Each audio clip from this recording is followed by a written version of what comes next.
Good morning students, welcome to online classes. जैसा कि आप लोगों ने पहले हमारे लेक्चर्स में पढ़ा है सेल बायोलॉजी के बारे में, तो उसी को हम लोग फिर से आज कंटिन्यू करने वाले हैं। तो सेल बायोलॉजी में हमने स्टार्टिंग में सब कुछ टॉपिक्स देख लिए थे। आज हम लोग उसको कैरी फॉरवर्ड करेंगे और देखेंगे सेल के मतलब डीप स्ट्रक्चर के बारे में। तो यहाँ पे सेल का डायग्राम है और मैं आपको एक एक करके सारी चीजें बताऊंगा। और ये जो सेल का डायग्राम है ये सेल बायोलॉजी की समझ लीजिए एकदम जान है। अगर सेल बायोलॉजी में ये अगर स्ट्रक्चर आपको पढ़ना मतलब कंपलसरी और लर्न करना जरूरी है, क्योंकि यूपी बोर्ड में मैक्सिमम या मेरे ख्याल से 10 नंबर में अक्सर पूछा जाता है ये लॉन्ग क्वेश्चन में कि सेल के बारे में आपको डिस्क्राइब करना होता है। तो इसमें आपको होल डायग्राम बनाना होता है और उसके बाद वन वन करके आपको क्या है सबको मेंशन करना होता है और कुछ पॉइंट्स लिखने पड़ते हैं। तो वैसे तो सेल का जो डायग्राम है वो आपकी बुक में अलग तरीके से दिया हुआ है। मैंने ये बनाया है डायग्राम, बहुत सिंपल डायग्राम है। इसको आप इजीली लर्न भी कर सकते हैं, इसको आप समझ भी सकते हैं इजीली तरीके से। एक हिंट है इसमें कि अगर आपको ये होल डायग्राम लर्न करना है तो इसका एक तरीका है, या तो आप इसको बाहर से अंदर की ओर शुरू करिए या फिर अंदर से बाहर की ओर शुरू करिए। ये मतलब कि अगर आप बाहर से अंदर की ओर शुरू करेंगे या अंदर से बाहर की तरफ शुरू करेंगे तो इससे ये फायदा होगा कि आप जो है इसको इजीली लर्न कर रहे हैं। कोई भी टॉपिक आपके छूटेंगे नहीं कि आपका मतलब मान लीजिए अगर आपने रैंडमली इसको याद किया तो कभी मान लीजिए साइटोप्लाज्म छूट गया या कुछ छूट गया, लेकिन अगर आप बाहर से अंदर की ओर लर्न करेंगे तो एक एक करके आप स्टेप वाइज लर्न कर लेंगे तो आपका भूलेगा नहीं। ठीक है, तो हम लोग शुरू करते हैं। यहाँ पे सबसे पहले आउटर मोस्ट लेयरिंग से मैंने बाहर से अंदर की ओर आपको समझाया है। ये भी आपके लिए फायदेमंद है। अंदर से थोड़ा कॉम्प्लिकेटेड हो जाता है क्योंकि आप कॉम्प्लेक्स से सिंपल की तरफ बढ़ते हैं, तो ये सिंपल टू कॉम्प्लेक्स है। ठीक है, तो सबसे पहले आपको देखनी होगी ये आउटर मोस्ट लेयरिंग है जिसको सेल वॉल या कोशिका भित्ति बोलते हैं। कोशिका भित्ति या सेल वॉल ये क्या है? ये स्पेशली प्लांट्स में मिलती है, एनिमल्स में नहीं मिलती है। मैंने जो है ये सेल का डायग्राम आपको बेसिक डायग्राम बनाया है, एनिमल और प्लांट सेल में डिफरेंस करके नहीं बताया है। कुछ डिफरेंसेस हैं वो मैं इस डायग्राम के बाद आपको क्लियर कर दूंगा तो आपको समझ में आ जाएगा कि प्लांट और एनिमल सेल्स में क्या डिफरेंस होता है। फिलहाल आप नॉर्मल सेल्स के बारे में पढ़िए। तो ये सेल वॉल है जो कोशिका भित्ति है, आउटर मोस्ट लेयरिंग बनाती है। इसके अंदर की लेयरिंग को सेल मेम्ब्रेन कहते हैं, कोशिका झिल्ली जिसे बोलते हैं, ये इसकी सबसे अंदर की लेयरिंग होती है। ठीक है, अंदर एक पदार्थ दिख रहा होता है इसके अंदर, देखिए ये पदार्थ फ्लूइड जैसा आपको कुछ दिख रहा होगा, तो इसको बोलते हैं साइटोप्लाज्म, कोशिका द्रव। इसी को कोशिका द्रव या साइटोप्लाज्म बोला जाता है। ये जो है वो सेल मेम्ब्रेन और जो ये आपकी न्यूक्लियर मेम्ब्रेन है इसके बीच में होता है। ठीक है, सेल मेम्ब्रेन और न्यूक्लियर मेम्ब्रेन के बीच में जितना भी पदार्थ फ्लूइड भरा होगा उसको क्या बोलेंगे? साइटोप्लाज्म बोलेंगे। आपको देखिए ये नेटवर्क लाइक एक स्ट्रक्चर दिख रहा होगा ग्रीन कलर का, तो ये जो है इसको एंडोप्लाज्मिक रेटिकुलम बोलते हैं, जिसको अंतर्द्रव्यीय जालिका बोलते हैं। ये नेटवर्क देने का, ये एक तरीके से फ्रेम देने का काम करता है, सेल को स्ट्रक्चर मेंटेन करने का काम देता है। और भी बहुत सारे काम करते हैं जैसे कि protein synthesis, lipid synthesis, detoxification, ये सारी चीजें हम लोग डीपली आगे पढ़ेंगे। फिलहाल आप समझिए इस वाले स्ट्रक्चर को एंडोप्लाज्मिक रेटिकुलम कहते हैं। यहाँ पे एक स्ट्रक्चर आपको दिख रहा है ग्रीन कलर का है, ग्रेनम है, स्ट्रोमा है, ये सारा स्ट्रक्चर हम लोग पढ़ेंगे आगे। इस वाले स्ट्रक्चर को बोलते हैं क्लोरोप्लास्ट, हरित लवक। आपको पता है कि प्रकाश संश्लेषण की प्रक्रिया में जो प्लांट्स हैं वो अपना भोजन स्वयं बनाते हैं, तो जो फोटोसिंथेसिस प्रकाश संश्लेषण की क्रिया होती है वो क्लोरोप्लास्ट में होती है और क्लोरोप्लास्ट सेल के इस पार्ट को बोलते हैं। ये जो खाली नुमा सैक लाइक स्ट्रक्चर, थैली नुमा संरचना दिख रही है, इसको आप लोग वैक्यूल्स बोलते हैं। वैक्यूल्स का काम ये होता है कि कोई भी मान लीजिए कि एक्स्ट्रा जो भी आपका वेस्ट मटेरियल है या फूड का स्टोरेज है, स्टोरेज और इन सारी चीजों का पैकेजिंग करने का काम जो है वो वैक्यूल करता है। ऑस्मो रेगुलेशन, प्रेशर मेंटेन करने के काम में भी आता है। इसके बारे में भी हम आगे डीपली पढ़ेंगे। ठीक है, ये जो है ये वाला पार्ट इसको बोलते हैं हम लोग गाल्जी बॉडी। गोल्जी बॉडी का काम यही होता है कि ये भी डिटॉक्सिफिकेशन और कुछ सब्सटेंस को रिलीज करने का काम करता है। ये जो आपको दिख रहे हैं गोल गोल, इसको बोलते हैं राइबोसोम्स। राइबोसोम्स को प्रोटीन फैक्ट्रीज भी बोला जाता है। प्रोटीन फैक्ट्री क्यों? क्योंकि राइबोसोम्स का मेनली काम होता है प्रोटीन की सिंथेसिस करना। एक स्ट्रक्चर हमारा ऊपर है, इसको आप कहीं भी लेबल कर सकते हैं। मैंने ऊपर बनाया है, आप नीचे भी बना सकते हैं इसको सही तरीके से लर्न करने के लिए। तो इसको बोलते हैं माइटोकॉन्ड्रिया। इसको power house of the cell बोलते हैं। जो हमारा रिस्पिरेशन होता है, जो हमारी एनर्जी फॉर्मेशन होती है कोशिका के किस पार्ट में होती है? माइटोकॉन्ड्रिया में होती है। अब हम पढ़ते हैं इस पार्ट की तरफ। इस पूरे पार्ट को न्यूक्लियस बोला जाता है, केंद्रक बोला जाता है, जो इस पूरी कोशिका का संचार करता है, मतलब इसको रेगुलेट करता है। इसके अंदर के पार्ट्स को देख लेते हैं। सबसे पहले आता है न्यूक्लियोलस। अंदर का जो गोल पार्ट होता है ये न्यूक्लियोलस होता है, जो कि क्या करता है, जो इस मेम्ब्रेन का फॉर्मेशन, क्रोमोसोम्स का रेगुलेशन, अंदर के प्लाज्म का रेगुलेशन, ये सब क्या करता है, न्यूक्लियोलस करता है। इसको बोलते हैं केंद्रक का, या बोल सकते हैं nucleus of the nucleus. Nucleus का भी न्यूक्लियस कौन है, न्यूक्लियोलस है। अंदर ये जो है ये जेनेटिक मटेरियल है। जब भी सेल डिवीजन होता है, नई कोशिका की उत्पत्ति होती है, तो उसमें जो गुणसूत्रों को एक जनरेशन से दूसरे जनरेशन में ले जाने का काम क्रोमोसोम्स करते हैं। तो क्रोमोसोम्स जो होता है बहुत इंपॉर्टेंट पार्ट होता है किसी भी कोशिका का, इसलिए ये क्या है, ये सेंटर में प्रेजेंट प्रोटेक्टिव होते हैं। अंदर होता है न्यूक्लियोप्लाज्म, केंद्रक द्रव्य। ये क्या होता है, न्यूक्लियर मेम्ब्रेन के अंदर जो भी प्लाज्म या जो भी फ्लूइड भरा होता है उसको न्यूक्लियोप्लाज्म बोलते हैं। जैसे कि आपको बाहर का बताया था कि न्यूक्लियर मेम्ब्रेन और सेल मेम्ब्रेन और न्यूक्लियर मेम्ब्रेन के बीच का जो भी पार्ट में फ्लूइड था उसको हमने क्या बोला था, साइटोप्लाज्म बोला था। उसी प्रकार न्यूक्लियर मेम्ब्रेन के अंदर जो भी फ्लूइड भरा होगा उसको न्यूक्लियोप्लाज्म बोलेंगे। बीच बीच में गैप आपको दिख रहा होगा, इन गैप को न्यूक्लियोपोर कहते हैं, जहां पे फ्लूइड एक्सचेंज होता है। ठीक है, और इन मेम्ब्रेन, जो ये अंदर वाली मेम्ब्रेन है, इनको क्या बोलते हैं, न्यूक्लियर मेम्ब्रेन कहते हैं। और इस होल पार्ट को क्या बोलते हैं हम लोग, इसको बोलते हैं न्यूक्लियस। आई होप कि ये सेल का आपको पूरा स्ट्रक्चर समझ में आएगा कि ओवरऑल ये सेल में कौन से पार्ट को क्या कहते हैं। इसको लर्न कर लीजिएगा क्योंकि ये बहुत जरूरी है, आपके मोस्टली एग्जाम में पूछा जाता है इसके बारे में। तो फिर अब हम देखते हैं सेल वॉल के बारे में, जिसको कोशिका भित्ति हिंदी में कहते हैं। अब हम एक एक करके सारे टॉपिक्स जितने भी पार्ट्स थे इसको स्टडी करेंगे, देखेंगे। तो सेल वॉल जो होती है वो आउटर मोस्ट लेयरिंग होती है किसी भी सेल की। ये मेनली जो है वो प्लांट्स में होती है, एनिमल्स में सेल वॉल नहीं होती है। तो ये एक अच्छा डिफरेंस है, या पूछ लेता है आपसे कि एनिमल सेल और प्लांट सेल में क्या अंतर है, तो आप बताएंगे कि प्लांट सेल में जो है वो सेल वॉल मौजूद होती है, कोशिका भित्ति प्रेजेंट होती है, और एनिमल सेल में कोशिका भित्ति नहीं होती है। अब देखते हैं कुछ जो ऑर्गेनिज्म है उसमें सेल वॉल जो है वो किसकी बनी होती है। तो आप देखेंगे जो फंगस है, फंगस हो गया, एल्गी हो गया,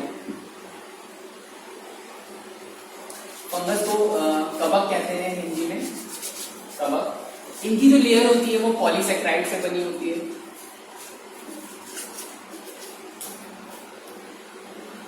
पॉलीसेक्राइड, काइटिन, और आपकी फंगस सेलुलोज, कुछ किसी में सेलुलोज भी प्रेजेंट होता है, लेकिन वो प्रिमिटिव टाइप का सेलुलोज होता है, इसीलिए फंगस सेलुलोज, काइटिन और पॉलीसेक्राइड उसको बोलते हैं। अब पॉलीसेक्राइड, काइटिन और फंगस सेलुलोज क्या होते हैं, ये ग्लूकोज के ही कॉम्बिनेशन से बनते हैं। मतलब ग्लूकोज के अणु जब कॉम्प्लेक्स तरीके से कंबाइंड होकर फॉर्म करते हैं तो ये सारे स्ट्रक्चर्स बनते हैं। ये आप बायोमोलिक्यूल्स या आगे के चैप्टर्स में जब पढ़ेंगे तो उसमें ये आपको डीपली स्टडी मिलेगा कि पॉलीसेक्राइड कैसे बनता है, आपका सेलुलोज कैसे फॉर्मेशन होता है। सेलुलोज जो होता है आपका 1000 मॉलिक्यूल्स ऑफ ग्लूकोज से मिलकर बना होता है। मतलब सेलुलोज जो होता है आपका,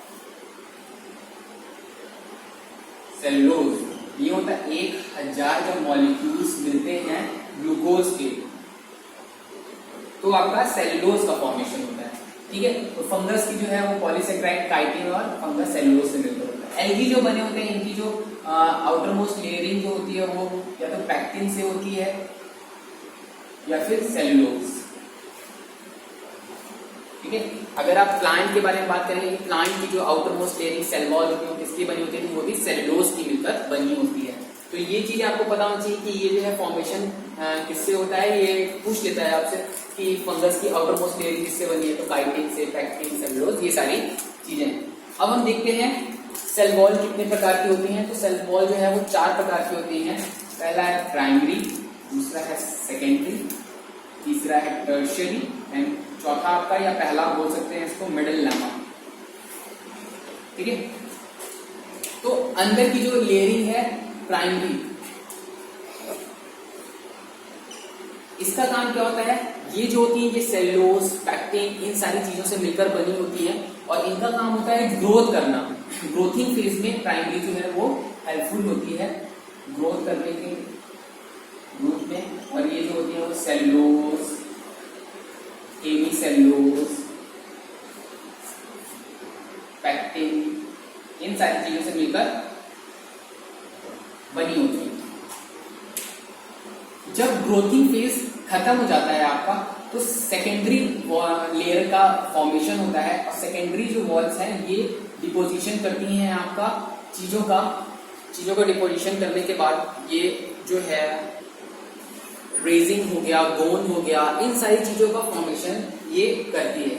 जैसे कि प्राइमरी जो है वो ग्रोथ फेज जब खत्म हो जाता है, ग्रोथ फेज खत्म होने के बाद जो है ये क्या करती है, ये सेकेंडरी का फॉर्मेशन करती है। और सेकेंडरी में क्या होता है, जब ग्रोथ फेज खत्म हो जाता है तब सेकेंडरी का फॉर्मेशन होता है, और सेकेंडरी जो है वो क्या करता है, स्टोर करता है अपने अंदर रेजिंग को, गम्स को आपका, और रबर हो गया, मिल्क फॉर्मेशन है, ये सारी चीजें जो कहाँ बनती हैं, ये आपकी सेकेंडरी वॉल में, सेकेंडरी लेयर में फॉर्मेशन होता है। टर्शियरी में क्या होता है, टर्शियरी में आपका क्या होता है कि ये जो है ये डेड होती है, मतलब मरी हुई होती है। ये सिंबलाइज करती है कि क्या है, ये कोशिका जो है वो मर गई है। इसमें क्या ये जो है मोस्टली सभी आपकी सेल्स में नहीं प्रेजेंट होता है, ये आपका मेनली जिम्नोस्पर्म्स में होता है। जिम्नोस्पर्म्स में, जिम्नोस्पर्म्स वो प्लांट होते हैं जिनके सीड्स जो होते हैं वो नेकेड होते हैं। फ्रूट मतलब कि जो फ्रूट होता है, होल फ्रूट, वो सिर्फ सीड लाइक स्ट्रक्चर होता है, मतलब सिर्फ सीड लाइक स्ट्रक्चर होता है और काफी हार्ड होता है, वो जिम्नोस्पर्म्स कहलाते हैं। उनमें क्या है, आउटर में आपका फ्लेशी खाने वाला जो गूदा, मांसल, ये सारी चीजें नहीं होती है। तो जिम्नोस्पर्म्स में टर्शियरी फॉर्म करती है। अब बात करें मिडिल लेमा क्या है। मिडिल लेमा तब फॉर्म होती है जब कोशिका जो है वो सेल डिवीजन करती है। जब कोशिका को जनन करना होता है, रिप्रोडक्शन करना होता है, उस टाइम पे एक कोशिका दूसरी कोशिका में बढ़ती है। तो बढ़ने के टाइम में कुछ इस तरीके का स्ट्रक्चर फॉर्म होता है, ऐसे करके। तो बीच में जो लेयर फॉर्म होती है, दो कोशिकाओं के बीच में जो लेयर फॉर्म होती है वो मिडिल लेमा कहलाती है। ठीक है, मिडिल लेमा कहलाती है। और इसमें क्या होता है, कैल्शियम और मैग्नीशियम जो होता है वो बहुत अच्छी मात्रा में होता है। कभी आपने फ्रूट को खाया होगा, फ्रूट जब पक जाता है, कच्चा फ्रूट जब पक जाता है तो वो क्या है, कैसा होता है, बहुत सॉफ्ट हो जाता है, उसकी लेयरिंग जो है, कवरिंग जो है बहुत सॉफ्ट हो जाती है। वो इसी की वजह से हो जाती है, ये मिडिल लेमा जो है वो डिसॉल्व हो जाती है, घुल जाती है। और घुलने के कारण क्या है, ये जो है काफी सॉफ्ट हो जाता है। ठीक है, तो ये जो है आपको समझ में आ गया, प्राइमरी, सेकेंडरी, टर्शियरी और मिडिल लेमा। मिडिल लेमा में कैल्शियम और मैग्नीशियम का होता है। ये सेल डिवीजन के टाइम में जब फ्रूट पक जाता है तब डिसॉल्व हो जाता है, जिससे क्या है, फ्रूटिंग स्मेल भी अच्छी आती है और जो है वो आपका मांसल हो जाता है, सॉफ्ट हो जाता है फ्रूट आपका। ठीक है, आगे हम लोग देखते हैं इसके बारे में। अब हम लोग देखते हैं सेल मेम्ब्रेन के बारे में, इसको कोशिका झिल्ली बोला जाता है। सेल मेम्ब्रेन सबसे पहले जो नाम दिया था वो क्रैमर एंड नागेली ने दिया था। और एक नंबर में पूछ लेता है क्वेश्चन की सेल मेम्ब्रेन नाम किसने दिया, प्लाज्मा मेम्ब्रेन, प्लाज्मा लेमा। जो मोस्टली पूछा था वो प्लाज्मा लेमा का पूछा था, तो इसको ध्यान दीजिएगा, बातचीत पर भी ध्यान दे दीजिएगा। प्लाज्मा मेम्ब्रेन टेफर ने दिया था, प्लाज्मा लेमा जो है वो फ्लो ने दिया था। आपको पता है कि सेल वॉल के अंदर एक लेयरिंग होती है, वो क्या होती है, वही आपकी क्या होती है, सेल कोशिका झिल्ली या सेल मेम्ब्रेन, प्लाज्मा मेम्ब्रेन या प्लाज्मा लेमा। देखिए, जो सेल मेम्ब्रेन होती है वो दो चीजों से मिलकर मेनली बनी होती है, जिसको बोलते हैं लिपिड और प्रोटीन। लिपिड और प्रोटीन। और लिपिड और प्रोटीन के कॉम्बिनेशन को समझने के लिए 3 मॉडल दिए गए थे कि प्लाज्मा मेम्ब्रेन का स्ट्रक्चर जो है वो प्रोटीन और लिपिड से कैसा बना होता है। इसको समझने के लिए 3 मॉडल दिए थे, ट्राइलैमिनर मॉडल, या इसको सैंडविच मॉडल भी कहते हैं। जैसे सैंडविच आपने खाया होगा कि ऊपर साइड में ब्रेड होती है और अंदर जो है वो आपका ईटिंग सब्सटेंस जो भी आपको पसंद है वो भरते हैं, तो उसको क्या दबाते हैं। उसी प्रकार का ये मॉडल दिया था जो डैनली एंड डेवसन ने दिया था। डैनली एंड डेवसन ने ट्राइलैमिनर मॉडल दिया था, सैंडविच मॉडल भी। ये आपका कभी भी पूछा नहीं जाता है कि सैंडविच मॉडल या ट्राइलैमिनर मॉडल को डिस्क्राइब करिए, मैंने तो अभी तक नहीं देखा है, तो बहुत ज्यादा इंपॉर्टेंट नहीं है, बट फिर भी आपको पता होना चाहिए इसने दिया था। यूनिट मेम्ब्रेन मॉडल और फ्लूइड मोज़ेक मॉडल इंपॉर्टेंट है, जिसमें से फ्लूइड मोज़ेक मॉडल सबसे ज्यादा इंपॉर्टेंट है। तो यूनिट मेम्ब्रेन मॉडल जो दिया था वो रॉबर्टसन ने दिया था, और फ्लूइड मोज़ेक मॉडल जो दिया था वो सिंगर एंड निकोलसन ने दिया था, जो कि मोस्ट एक्सेप्टेबल मॉडल है। इसी को सबसे ज्यादा वरीयता दी जाती है, क्योंकि ये जो है वो सारे पैरामीटर्स को फॉलो करता है। यूनिट मेम्ब्रेन मॉडल रॉबर्टसन ने दिया था, समझ लेते हैं उन्होंने क्या बोला था। इन्होंने बोला था कि 75 एंगस्ट्रॉम की एक लेयरिंग होती है, मतलब जो लेयर होती है प्लाज्मा मेम्ब्रेन की, उसमें जो ऊपर साइड में लेयर होती है वो आपकी प्रोटीन की होती है। ये आपका इन्होंने बताया, प्रोटीन होता है दोनों साइड में, प्रोटीन होता है। अंदर साइड जो होते हैं आपके वो लिपिड्स होते हैं। यहाँ पे इन्होंने बताया कि लिपिड्स के स्ट्रक्चर्स होते हैं,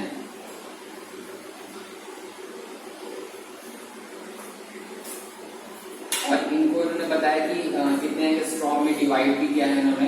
तो सेंटर वाला जो ये है लिपिड का पोर्शन, ये इन्होंने बोला 35 डिग्री एंगस्ट्रॉम में था, डिग्री एंगस्ट्रॉम, और ये जो था ये 20 एंगस्ट्रॉम और ये 20 एंगस्ट्रॉम।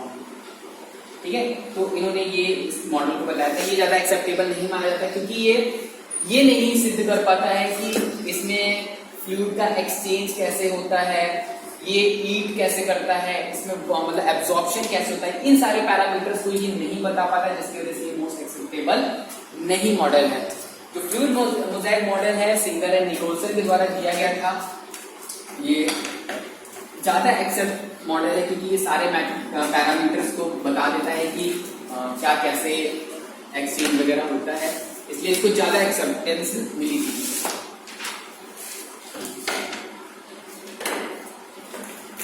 इन्होंने बताया था कि लिपिड्स और प्रोटीन जो है वो आपस में कंबाइंड होते हैं, मतलब ऐसा नहीं है कि कोई भी प्रोटीन बाहर है या अंदर है, ऐसा करके कुछ नहीं बताया उन्होंने बताया कि लिपिड्स के अंदर बाहर प्रोटीन जो है वो प्रेजेंट होते हैं। जैसे ये जो है वो लिपिड्स हैं, मैं एक रफली डायग्राम आपको शो कर रहा हूं।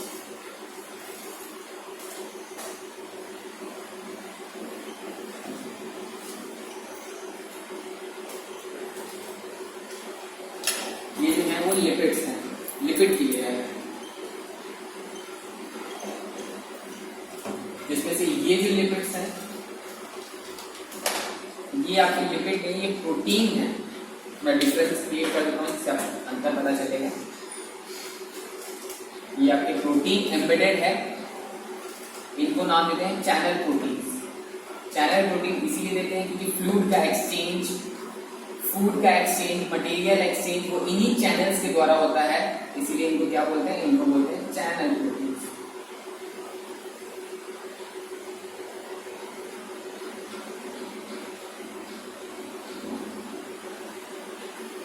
अब क्या है, यहाँ पे कुछ अंदर साइड में प्रोटीन्स होते हैं, कुछ बाहर साइड प्रोटीन लगे होते हैं। अंदर जो लगे होते हैं उनको इंट्रिंसिक प्रोटीन बोलते हैं।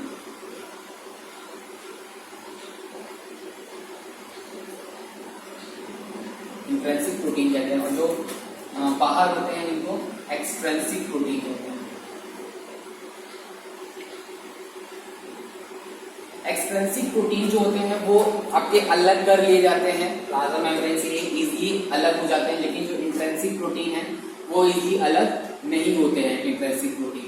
इसके बाद इसमें जो है ये सारी चीजों को बता देते हैं आपकी कि ट्रांसपोर्टेशन जो है, फ्लूइड एक्सचेंज वगैरह कैसे होता है, इसलिए ये मोस्ट एक्सेप्टेबल मॉडल है आपका। ये आपका डायग्राम जो है ये आपको मैंने बहुत रफली डायग्राम बनाया है, तो ये भी आपका पूछ लिया जाता है एग्जाम में फ्लूइड मोज़ेक मॉडल को डिस्क्राइब करने के लिए। तो ये आपको अच्छे से समझना है कि कैसे क्या ये मतलब कि मॉडल है, मतलब इसका नेमिंग और डायग्राम, और इसके बारे में कुछ मतलब कि कैसे एक्सट्रिंसिक प्रोटीन है, कैसे चैनल प्रोटीन है, कैसे क्या है। तो ये मॉडल जो है वो काफी आपका एक्सेप्टेबल मॉडल है। तो ये टॉपिक्स मैंने आज की क्लास में कवर की है। अगर इसमें कोई भी प्रॉब्लम्स है या क्वेश्चन में आपके प्रॉब्लम फंस रहे हैं, कोई टर्म आपको नहीं समझ में आ रहा है, तो आप पूछ सकते हैं। इसके बारे में। हाँ, इसका जो काम है जैसे सेल वॉल का और सेल मेम्ब्रेन का, तो इसका मेनली काम क्या होता है, प्रोटेक्शन करना होता है। कोई भी पैथोजन जो है, जो भी बाहर से आक्रमण करने के लिए है, वो इससे प्रोटेक्शन करने के लिए काम में दे लेते हैं। ये आपका शेप मेंटेन करने में मदद करता है, आपका फ्लूइड एक्सचेंज करने में मदद करता है। तो ये सारे काम होते हैं इसके, जो ये मेनली सेल में करते हैं। ठीक है, तो कोई भी क्वेश्चन नहीं समझ में आएगा तो पूछ लीजिएगा। आज के क्लास में इतना ही, आगे की क्लास में हम लोग इसके आगे का देखेंगे। Thank you, have a nice day.